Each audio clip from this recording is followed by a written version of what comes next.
Hello everyone and welcome to another edition of the Team Daddy Weekly Recap. I am your host, Shapiro the Hero, aka Daddy Dreidels. Week 10 is in the books, and while the season may be pretty much over for our favorite professional teams, the fantasy football season keeps right on marching. The playoff seedings look a little different this week, and we had some thrilling games that were decided in the late hours of the weekend. I'll take you around the league looking at scores and standings, but as always, we kick things off with a word from our sponsor. This week's sponsor is Prestige Worldwide, the first word in entertainment, management, financial portfolios, insurance, computers, and black leather gloves. Prestige Worldwide is a once-in-a-lifetime business opportunity that is now accepting investors. Who invests in Prestige Worldwide? Possibly you! We'll start this week's recap off with our hottest team, Brett, taking on George, who is trying to get out of the basement.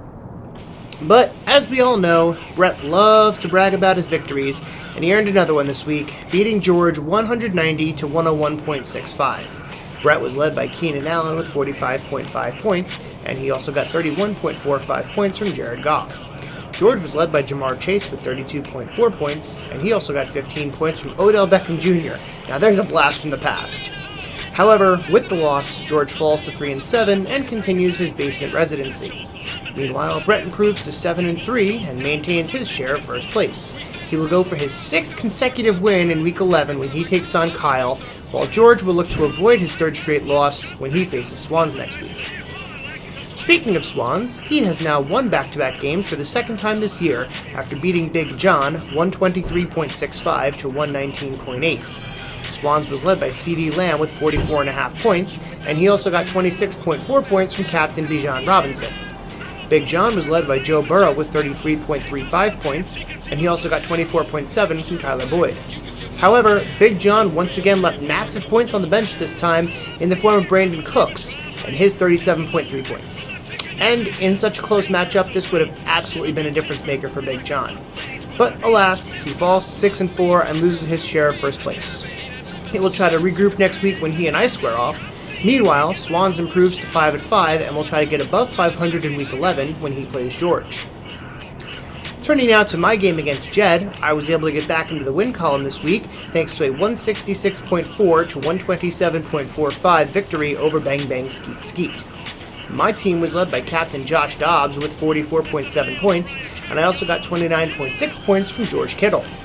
Even with keeping Nico Collins in the lineup, I was still able to get the win. But I digress. Jed was led by the newly acquired C.J. Stroud with 25.6 points, and he also got 22 points from the 49ers D. However, with the loss, Jed falls to 3-7 and remains in a 3-way tie for last place. He will try to get out of the bottom and back into playoff contention next week when he takes on PJ. Meanwhile, I improved to 7-3 and will look to keep top spot in the standings next week when I play Big John. Another team looking to get into the top spot of the standings is Armenti, who pulled out a thrilling win over Kyle this week, 170.25 to 166.85. Armenti was led by Captain Amon-Ra St. Brown with 53.25 points, and he also got 36.8 points from Brock Purdy. Kyle was led by Justin Herbert with 42.65 points, and he also got 30.3 points from Captain Christian McCaffrey. However, Kyle falls to 5-5 with the loss, tied with 4 other teams on the record, but safely in the playoff picture by virtue of points scored. He will look to get above 500 next week when he takes on Brett. On the other sideline, Armenti improves to 6-4, just 1 game back of first place along with Big John. Armenti will try to get top spot in the standings next week when he faces off against Cheese. Speaking of Cheese, he got another big win this week, this time defeating Josh 191.05 to 132.85. Cheese was led by Captain Baker Mayfield with 42.15 points, and he also got 35.4 points from TJ Hawkinson.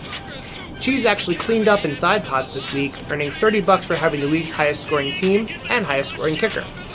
On the other sideline, Josh was led by Sam Howell with 39.3 points, and he also got 18.9 points from Tank Dell. However, Josh falls to 5-5 with the loss, and currently replaces PJ in the 8-seed bubble.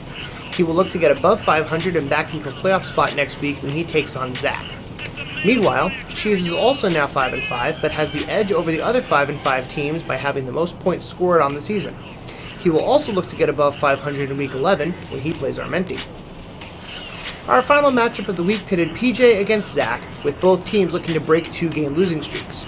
But in the end, it was the commish emerging victorious, defeating Zach 190.23 to 176.65.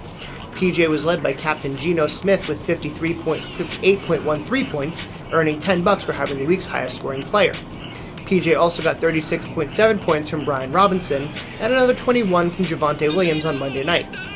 On the other sideline, Zach was led by Captain Chris Olave with 32.1 points, but ultimately suffers his third straight loss. Now at 3-7, Zach will look to break the losing streak next week against Josh. Meanwhile, PJ improves to 5-5 and leaps out of the bubble of 8th place and into a playoff spot, for now. He will look to stay there in Week 11 when he takes on Jed. Here are the Team Daddy standings after Week 10. I still hold the top spot over Brett by virtue of points scored, but both of us are 7-3. Behind us at 6-4, we have our Menti and Big John, followed by the plethora of 5-5 teams. Seeded by points scored, we have Cheese, Kyle, PJ, currently holding playoff invitations, Josh in the 8th seed, and Swans sitting just outside the playoffs. Finally, we have our 3-7 teams, Zach, Jed, and George, all of whom are only 2 games out of a playoff spot. A reminder that this is the last week for trades, as the deadline will be the conclusion of Week 11 Monday night. Also, with the standings being so close, setting the right lineup has never been more important, so make sure you do just that. And finally, don't forget to get captain picks into PJ by 8 p.m. Eastern. Thank you as always for watching. This has been your Team Daddy Weekly Recap. I am your host, Shapiro the Hero, and I will see you next time. L'chaim, motherfuckers!